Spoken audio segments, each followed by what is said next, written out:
Gradually, drink and lively conversation, and some interesting news from the States, relieved Donald's depression. The Bellairs were friendly and inquisitive about his book, about which Winifred had evidently told them. Bellair wore the same air of nonchalant and melancholy resignation as always. His handsome consort, fashionably gowned, brilliant and satiric, had a stimulating effect upon Winifred.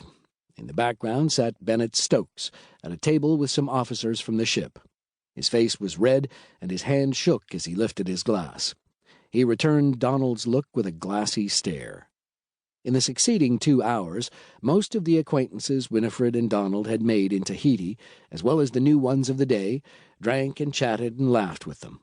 At length Winifred dragged Donald and her mother out of the cafe. "Don, you were a darling," she said as they found their car. "Evidently writing improves your disposition. But, my dear, you can't hold your liquor. We'd better go home." "Winifred, I'm not drunk," protested Donald. "You will be pretty soon. Let's go." Winifred insisted on driving, which was just as well, Donald thought. As they drove out of town, the sun was sinking behind the long western slant of Moorea, and a gorgeous panorama of mauve and saffron and salmon clouds lay banked in broken trade-wind procession along the horizon, silhouetted against the sky. A black sail crossed the golden vase-shaped sun as it slid behind the horizon. As they disembarked from the car, Donald noticed that the back of Winifred's white silk blouse was wet with perspiration, and his garments, scant as they were also damp. One result of Papeete on a windless, sultry day when drinks had been numerous. Don put on his bathing trunks and made for the lagoon. The exquisite sensation of cool water on his flesh after that blistering day was impossible to appreciate sufficiently.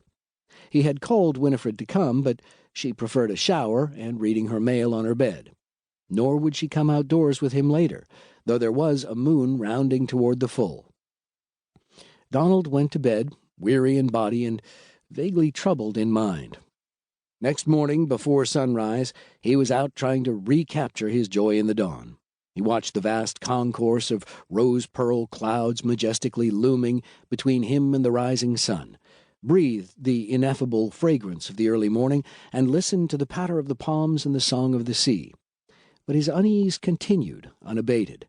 Winifred did not get up until noon. She appeared the same languid and glamorous creature, yet not the same.